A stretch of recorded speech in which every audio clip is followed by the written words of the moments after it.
Students आइए our environment से कुछ कंसेप्ट लेते हैं। We have already discussed food chain, food web, ecosystem extra. Why are some substances biodegradable and non biodegradable. जो बच्चे हमारे 26 जनवरी के सिकिट में थे उनको याद होगा कि हमने 2 डस्टबिन रखे थे, जिसमें एक बायोडिग्रेडेबल और नॉन बायोडिग्रेडेबल के लिए जो है अलग अलग रखा था। अब वहाँ हमने बताया भी था, तो आज हम रिपीट कर देते हैं। Bio means living and degradable means break down.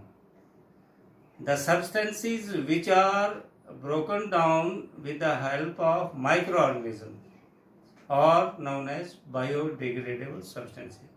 कुछ सब्सटेंसेस जिनको हम देसी लोकल भाषा में कहते हैं जी गल सड़ गए। कुछ सब्सटेंसेस नहीं सड़ते हैं, जैसे प्लास्टिक है, फलाना है, इसको अगर मिट्टी में भी दबा देंगे तो ये वैसे का वैसे ही रहे।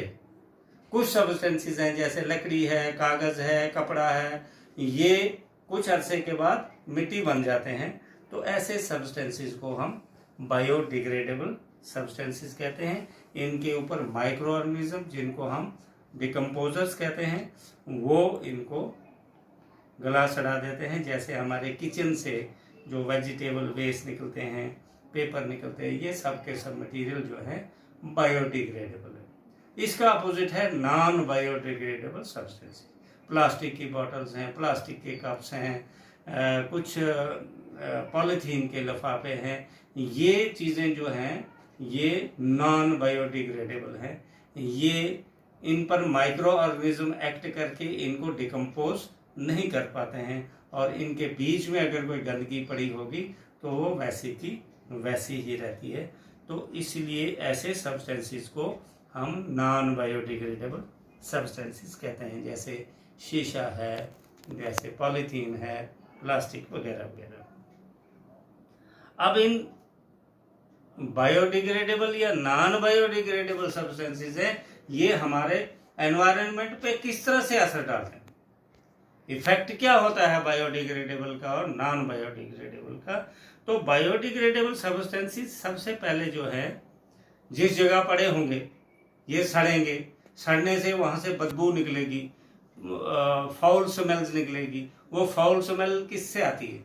वो जो फाउल गैसेस जो है उसमें से बायोडिग्रेडेबल सब्सटेंसेस जब डिकम्पोज हो जाती हैं तो उसमें से गैसेस निकलती हैं। वो गैसेस कहाँ गई? हमारी एयर में। एयर कैसी होगी? पॉल्यूट हो गई।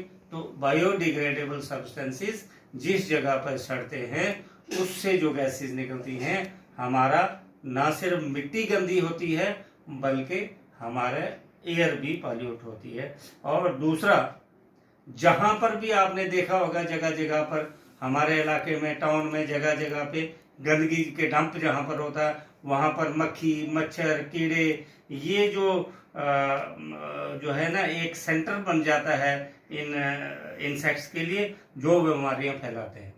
ये मॉस्किटो हैं, फ्लाइज हैं, ये कॉलरा और मलेरिया जैसी बीमारियाँ फैलाते हैं। तो अब नॉन बायोडिग्रेडेबल सब्सटेंसेस किस तरह से हमारे एनवायरनमेंट को इफेक्ट डालते हैं? नॉन बायोडिग्रेडेबल सब्सटेंसेस जैसे पेस्टिसाइड्स आजकल बहुत यूज कर रहे हैं, कीड़े मार दवाइयाँ, खाद, ये जो हम वीड्स को मारने वाले वीडीसाइड्स, पेस्ट को मारने वाली दवाइयाँ पेस्टिसाइड्स, और कुछ खाद जो है फर्टिलाइजर्स, ये डिकम्पोज नहीं होते हैं। ये मिट्टी में जैसे थे वैसे ही रहते हैं, या अगर किसी जानवर ने खा लिए तो उसके सेल में इकट्ठे हो जाते हैं।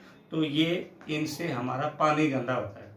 ये कहीं ना कहीं बारिश पड़ती है तो ये फर्टिलाइजर्स, ये पेस्टिसाइड्स, ये इंसेक्टिसाइड्स धीरे धीरे वाटर स्ट्रीम में चले जाते हैं। उसी पानी को जब हम पीते हैं तो ये पॉइजनस सब्सटेंसेस हमारे बॉडी में पहुंच के सेल में इकट्ठा होते रहते हैं, जिसको बायोमैग्निफिकेशन भी कहते हैं।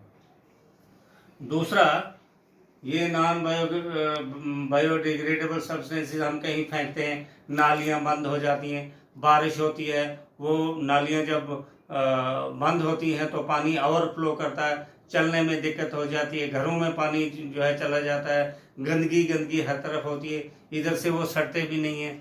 तो ये इनके सीधे सीधे दो इनके नुकसान है। और भी बहुत से नुकसान है, लेकिन ये इनके सीधे सीधे नुकसान है। डियर स्टूडेंट्स, मैंने आपको फूड चेन के बारे में ऑलरेडी आपको बता दिया था। उसी के रिलेटेड क्वेश्चन टेक्स्ट बुक से पूछा गया है, what are trophic levels. Simple question, एक लाइन का है। तो आपने लिखना है, each step in a food chain is known as trophic level. जैसे मैंने आपको एग्जांपल दी थी, grass is eaten by frog and frog is eaten by cat and cat is eaten by eagle. तो इसमें ग्रास जो है एक ट्रॉपिक लेवल है, ग्रास के बाद फ्रॉग जो है वो दूसरी ट्रॉपिक लेवल है, तीसरी trophic. Each step, food chain में हर एक स्टेप को ट्रॉपिक लेवल कहते हैं। और फूड चेन की एग्जांपल देनी है तो already we have discussed about it.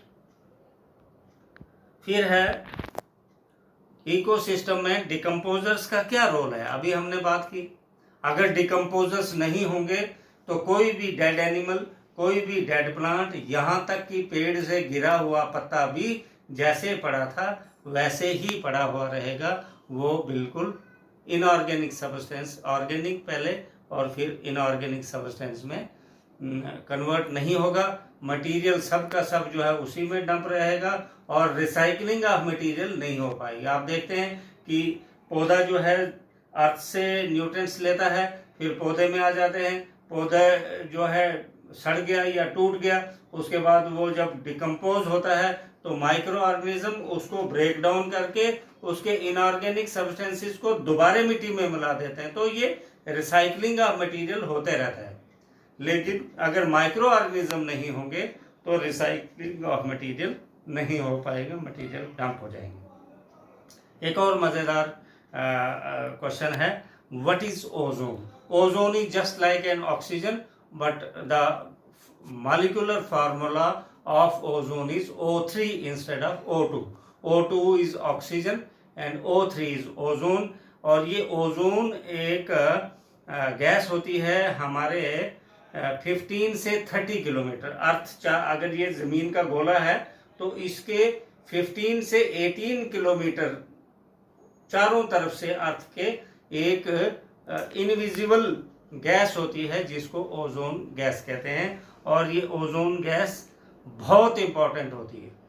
ये ओजोन गैस इस तरह से इंपॉर्टेंट होती है जैसे बुलेट प्रूफ जैकेट किसी ने लगाई हो और गोली बजे और वो गोली अंदर ना जाए, वैसे ही ये ओजोन की लेयर हमें उन बुलेट प्रूफ रेज से बचाती है। वो कौन सी हैं? अल्ट्रा वायलेट रेज जो सन से आती हैं उनको ओजोन लेयर रोक लेती है। अगर वो अल्ट्रा वायलेट रेज अंदर आ जाएंगी तो एनिमल्स में, इवन ह्यूमन बींग्स में स्किन कैंसर जैसी बीमारियां होती हैं, आई में कैटरेक्ट की डिजीज होती है, तो उससे ये ओजोन लेयर हमें बचाती है। तो आज हमने किया बायोडिग्रेडेबल सब्सटेंसेस क्या होते हैं, नॉन बायोडिग्रेडेबल सब्सटेंसेस क्या होते हैं, बायोडिग्रेडेबल सब्सटेंसेस के एनवायरनमेंट में क्या इफेक्ट होते हैं, नॉन बायोडिग्रेडेबल के क्या इफेक्ट्स होते हैं,